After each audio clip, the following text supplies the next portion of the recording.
On entend souvent que l'anxiété est mauvaise pour notre santé et ce n'est pas qu'une impression. D'ailleurs, l'Organisation mondiale de la santé considère les troubles anxieux comme les troubles mentaux les plus fréquents au monde. Alors tout porte à croire que l'anxiété est un frein. Et pourtant, beaucoup d'entrepreneurs parmi les plus performants au monde vivent avec une forte anxiété. Par exemple, l'acteur et entrepreneur Ryan Reynolds parle ouvertement de son anxiété depuis des années. Et ce n'est pas le seul. Et malgré cela, il a construit une carrière extraordinaire, n'est-ce pas? Alors, une question se pose. Est-ce que l'anxiété pourrait être, chez certains entrepreneurs, une arme secrète? Ou est-ce qu'elle cache quelque chose de beaucoup plus profond? Parce que si je te disais que l'anxiété peut effectivement améliorer certaines performances, sans pour autant être la meilleure option, alors cette vidéo risque bien de changer complètement la façon dont tu regardes l'anxiété. Pendant longtemps, j'ai entendu la même chose que toi. L'anxiété serait forcément un frein, quelque chose qu'il faudrait éliminer le plus vite possible. Et honnêtement, ça paraît logique. Quand tu es anxieux, tu dors moins bien, tu réfléchis trop, tu anticipes le pire. Tu peux aussi d'ailleurs avoir cette boule au ventre avant un lancement, avant un rendez-vous important ou même avant de prendre une décision importante. Il y a d'ailleurs un psychiatre appelé Michael Freeman qui s'est intéressé à la santé mentale des entrepreneurs et ses recherches montrent que près d'un entrepreneur sur deux interrogé rapporte avoir connu au moins un trouble de santé mentale au cours de sa vie. Et parmi ces troubles, l'anxiété revient très souvent. Alors on pourrait facilement en conclure qu'un entrepreneur anxieux part avec un énorme désavantage. Et pourtant, quand on regarde la réalité, on tombe en fait sur un paradoxe. Beaucoup d'entrepreneurs qui ont construit des entreprises extraordinaires ont parlé ouvertement de l'anxiété. Par exemple, Tim Ferriss, l'auteur de La semaine de 4 heures, a raconté ses attaques de panique. Ryan Reynolds, le célèbre acteur et aussi entrepreneur, de son côté explique que depuis des années, il vit avec une anxiété importante, y compris avant certaines apparitions publiques. Et ce ne sont pas des cas isolés. Alors, je ne suis pas en train de te dire qu'il faut devenir anxieux pour réussir, non. Je dis simplement qu'il existe un paradoxe. Si l'anxiété empêchait systématiquement de réussir, comment expliquer que tant d'entrepreneurs performants vivent avec elle? Cette question est importante parce que tant qu'on n'y répond pas, on risque de passer à côté de quelque chose d'essentiel. La réponse est en fait assez simple. L'anxiété pousse ton cerveau à faire quelque chose que beaucoup d'autres cerveaux font moins. Elle l'oblige à anticiper. C'est-à-dire, là où certaines personnes voient simplement une opportunité, un cerveau anxieux voit aussi tout ce qui pourrait mal se passer. En premier abord, ça paraît être un défaut, mais dans certains contextes, ça peut devenir une véritable force. Il existe d'ailleurs un concept en psychologie appelé le pessimisme défensif. L'idée est simple. Certaines personnes utilisent leurs inquiétudes pour imaginer tous les scénarios possibles. Pas pour jouer à se faire peur, mais pour s'y préparer. Du coup, elles arrivent souvent avec un plan B, parfois même un plan C. Et lorsque quelque chose tourne mal, elles réagissent beaucoup plus vite. Et ce n'est pas tout. L'anxiété augmente aussi la vigilance. Par exemple, tu vérifies une dernière fois ton contrat avant de le signer, tu relis ton email important, tu réfléchis une fois de plus avant d'investir plusieurs centaines, voire des milliers d'euros.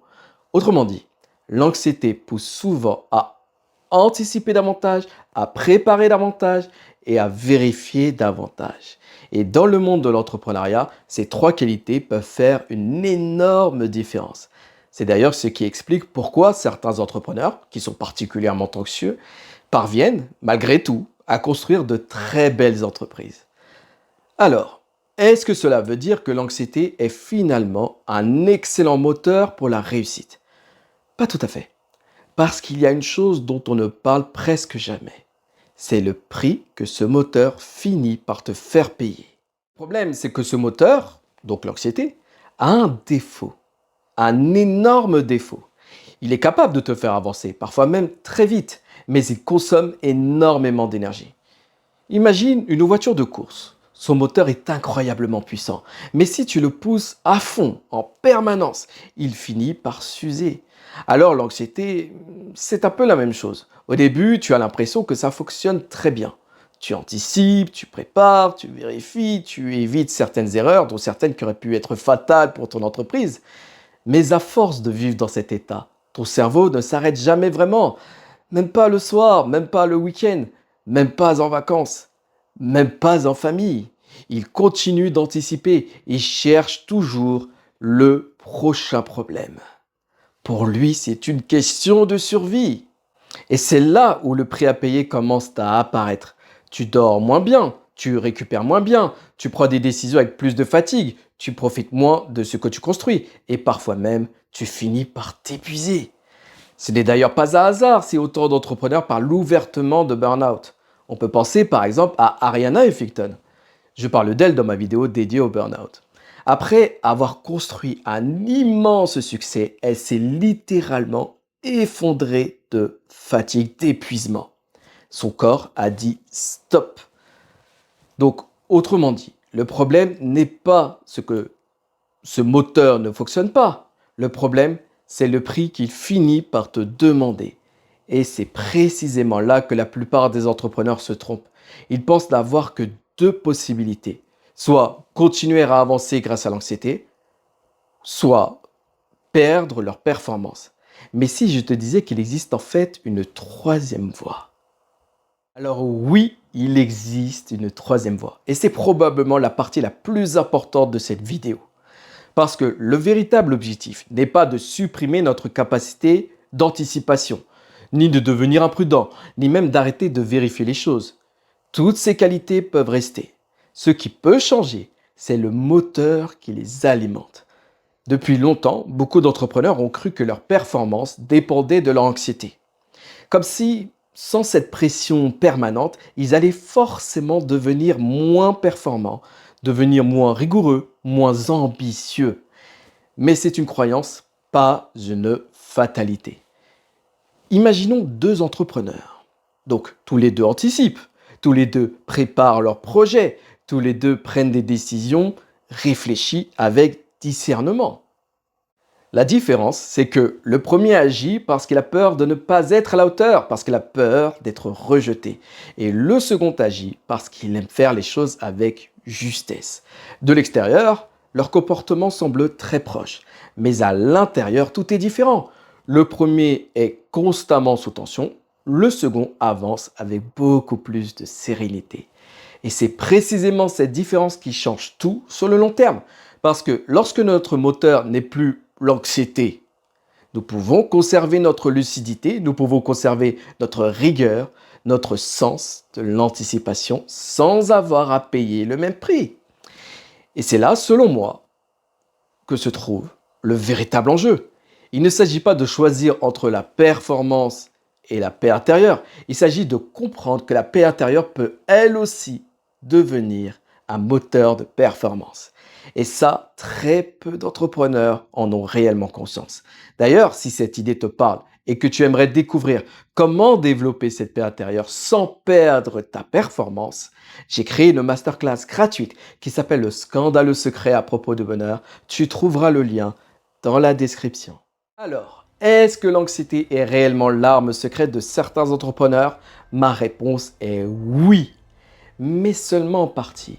Parce qu'elle peut effectivement nous pousser à anticiper davantage, à préparer davantage, à vérifier davantage. Et parfois, c'est précisément ce qui nous a permis d'éviter certaines erreurs. Mais ce n'est pas parce qu'un moteur fonctionne que c'est le meilleur moteur. Et encore moins le plus durable. À mes yeux, la véritable réussite, ce n'est pas de continuer à avancer malgré ton anxiété. C'est de réussir à avancer sans avoir besoin d'elle. C'est être capable de conserver notre lucidité, conserver notre exigence, notre capacité d'anticipation, tout en retrouvant cette paix intérieure qui nous permet enfin de profiter de ce que nous avons construit. Parce qu'au fond, à quoi bon construire une vie extraordinaire si tu n'as jamais vraiment l'occasion de la vivre pleinement? Alors peut-être que notre anxiété nous a aidés à construire une partie de notre vie, mais cela ne signifie pas qu'elles doivent continuer à construire notre avenir. Et si cette vision résonne en toi, alors je pense que ma masterclass offerte pourrait vraiment t'intéresser. J'y partage plus en profondeur ce que j'appelle le véritable secret du bonheur, on pourrait même dire le scandaleux secret du bonheur, non pas pour t'éloigner de ton ambition, ce n'est pas l'intention, mais pour te permettre enfin de la vivre avec plus de paix. Tu trouveras le lien dans la description. Et en attendant, je te souhaite plus de sérénité et plus de performance. Et surtout, que le bonheur te guide.